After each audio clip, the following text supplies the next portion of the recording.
je vais montrer un exemple d'un bilan énergétique avec comme exemple la combustion de l'éthylène.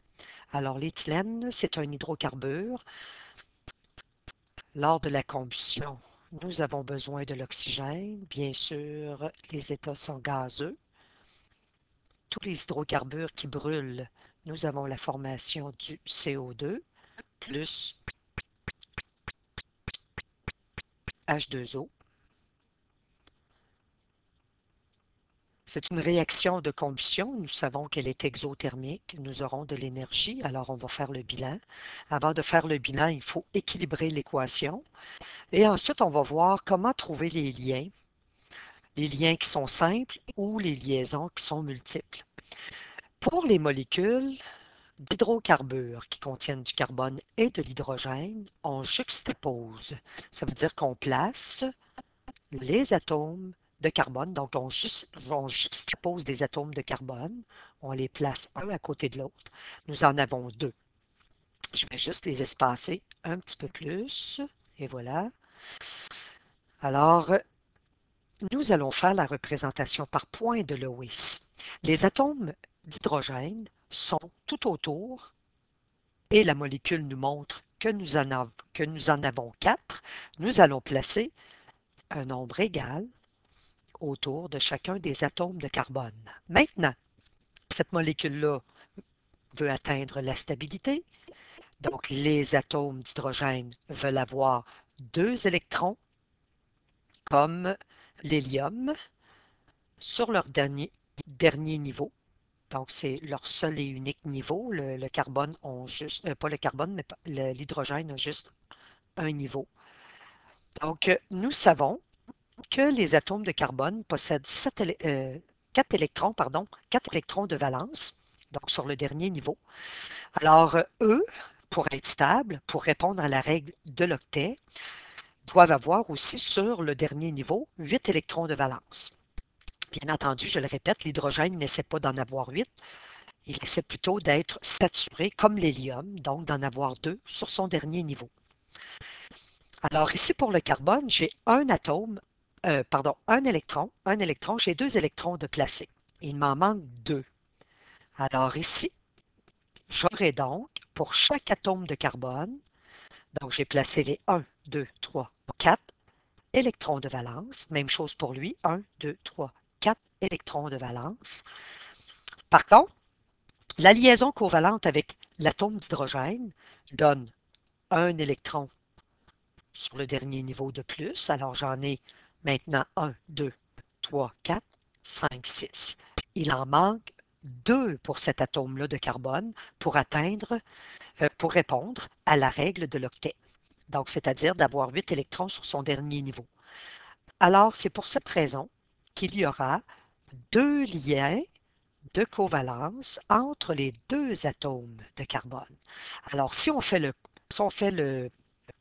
total des électrons de valence pour l'atome de carbone, 1, 2, 3, 4, 5, 6, 7, 8. Les atomes d'hydrogène, 1, 2, 1, 2, donc eux autres sont saturés, comme l'hélium. L'atome de carbone ici, 1, 2, 3, 4, 5, 6, 7, 8.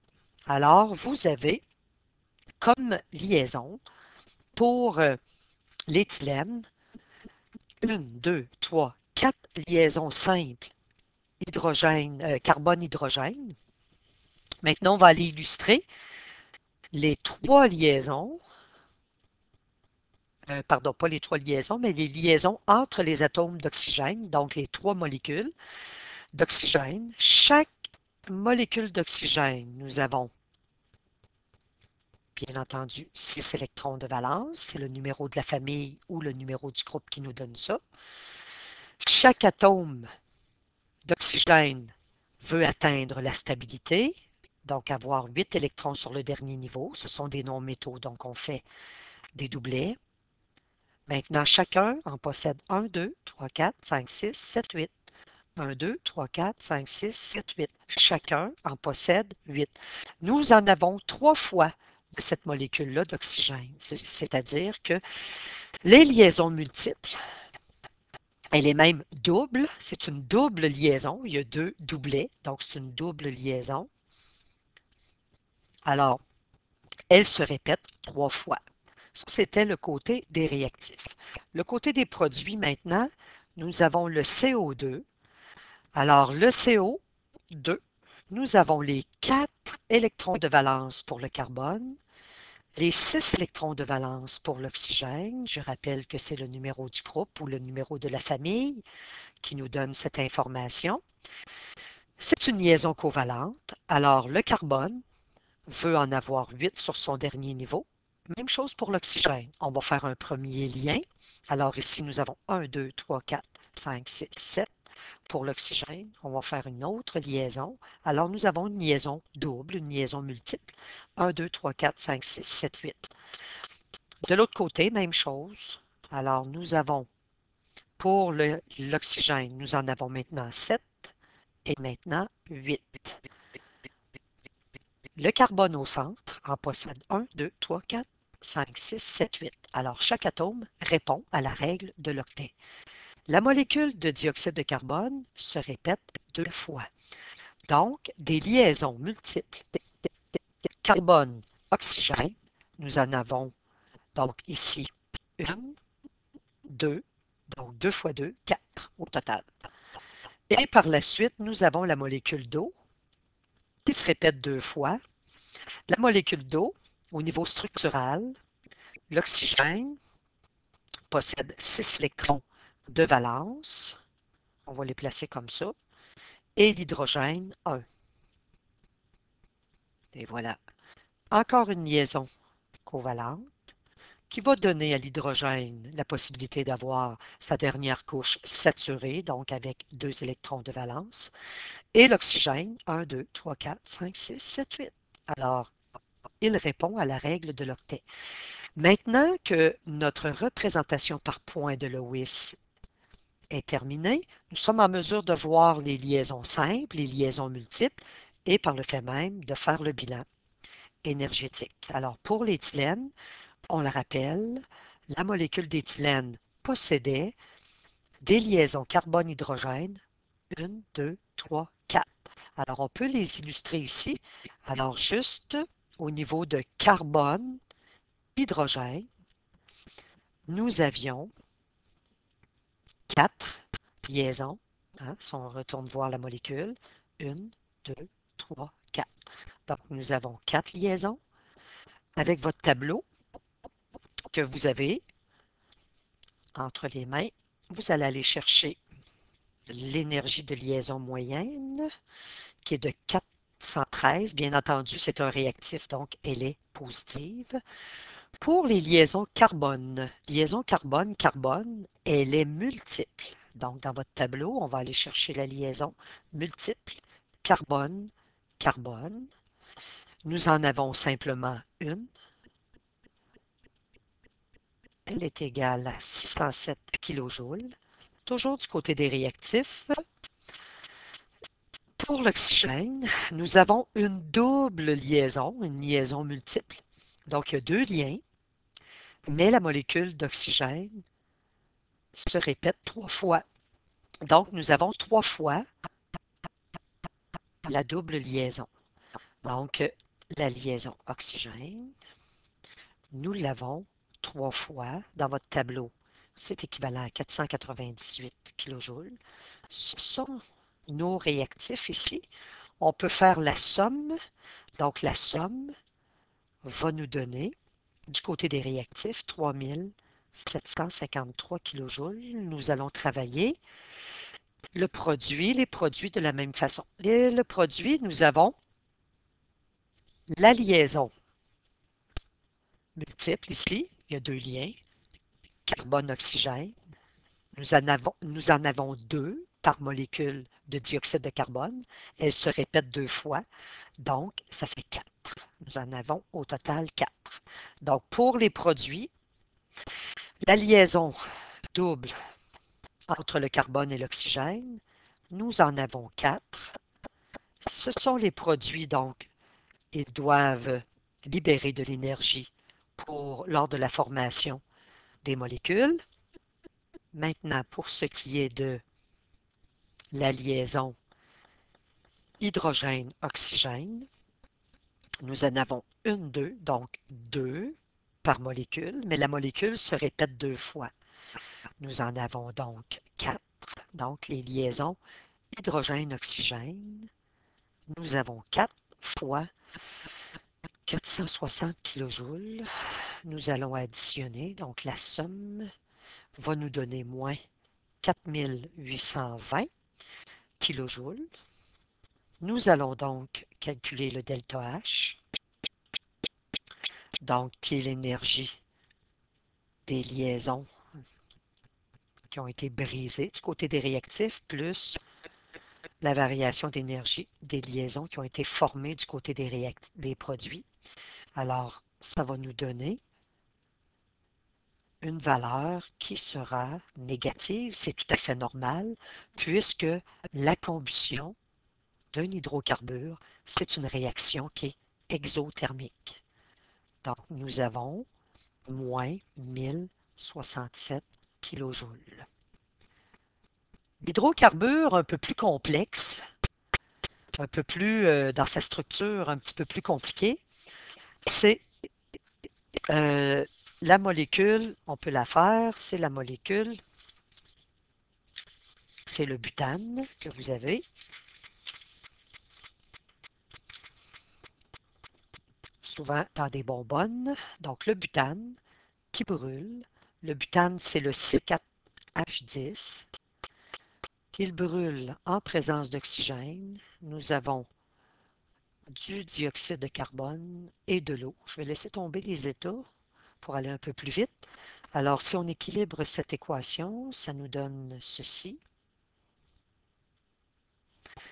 Maintenant, lorsqu'on veut représenter une molécule de butane, même chose. Les atomes de carbone qui sont en moins grand nombre vont être un à côté de l'autre. Nous en avons 4. Les atomes d'hydrogène vont s'attacher aux atomes de carbone, ce qui va nous faire un nombre au total de 10. Alors, vous allez voir, on peut les placer de en haut en bas. Ça fait 8. Pour avoir 10, on en place un à chaque extrémité. On n'oublie pas que l'hydrogène possède un électron de valence. Il va vouloir faire une liaison covalente avec un des électrons du carbone, un autre ici, un autre ici. Vous allez voir, on va voir apparaître combien de liaisons nous allons retrouver entre chaque atome de carbone, parce que chaque atome de carbone devra respecter la règle de l'octet, c'est-à-dire d'avoir 8 électrons sur le dernier niveau. Alors ici, l'hydrogène, chaque atome d'hydrogène possède 1, 2, 1, 2, 1, 2, donc 2 électrons de valence, tout comme l'hélium. Alors, le carbone, lui, va vouloir saturer sa dernière couche. Il en possède 4 électrons de valence. Il lui en manque, pas on oublié, mais on va lui dessiner son quatrième. Donc, lui, même chose. Donc, il en manquait, on en avait 1, 2, 3. Maintenant, nous en avons 4. Lui, 1, 2, 3. Nous en avons 4. Donc, chaque atome de carbone, 1, 2, 3, 4. Pourquoi ils ne sont pas doubles? On va aller voir. Il faut que le carbone, chaque atome, puisse avoir 8 électrons sur le dernier niveau. Il en possède 1, 2, 3, 4, 5, 6, 7. Alors, il va faire une simple liaison. Donc maintenant, 1, 2, 3, 4, 5, 6, 7, 8. L'autre atome de carbone, même chose. 1, 2, 3, 4, 5, 6, 7. Et voilà. Celui-ci, 1, 2, 3, 4, 5, 6, 7. Et voilà. Alors, contrairement à l'éthylène, qu'on a vu tantôt, l'éthylène, il y avait des liaisons qui étaient... donc, si on regarde... Oups. Donc, si on regarde l'éthylène, ce qu'on a fait tantôt, entre les deux atomes de carbone, il y avait une double liaison, justement, pour pouvoir respecter la règle de l'octet. Alors ici, pour le butane, il y avait suffisamment d'atomes d'hydrogène qui fournissaient en fait un électron. Alors, on avait simplement à mettre une liaison simple. Alors, je ne vais pas faire le bilan au complet parce qu'en fait, nous avons les liaisons en lien avec la molécule d'oxygène, dioxyde de carbone et l'eau, qui sont les mêmes que pour l'éthylène, mais c'était pour vous montrer la structure, de façon structurale, les liens de la molécule de butane. Alors, si juste pour les compter, donc on va les compter, on n'oublie pas qu'elles se répètent 2 fois. Donc, elles se répètent 2 fois.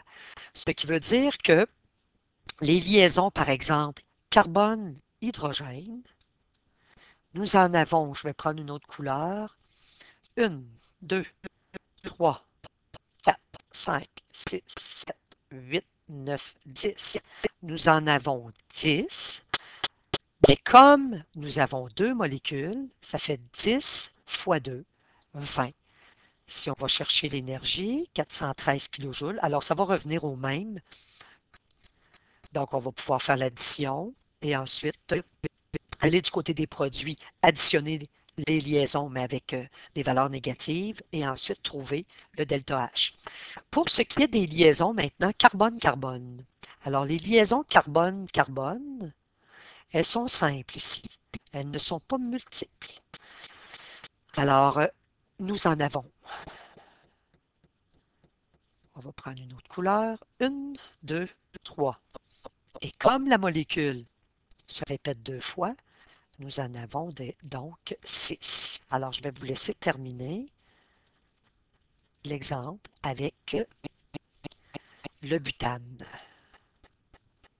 Si vous avez des questions, vous pouvez les poser sur le Facebook Patiosciences. Vous pouvez aussi aller voir les cours en ligne dans le volet STSTE pour vous rappeler comment faire la représentation par point de Lewis.